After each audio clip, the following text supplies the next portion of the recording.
اديني قدام الناس كلها قدام الكاميرات صاعد وقعدني مع اي واحد اختاره صاع كهرباء، خليه يقول لك انا اللي اخدت السباق.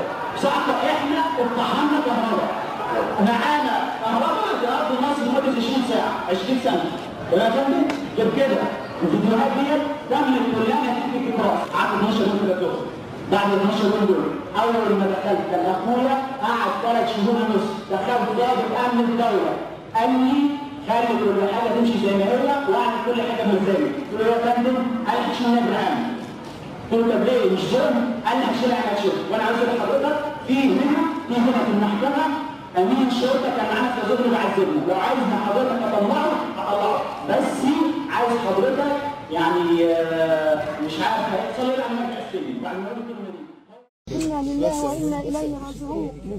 يا فرحة أبوك بيك النهارده يا حبيبي. إنا لله وإنا إليه راجعون.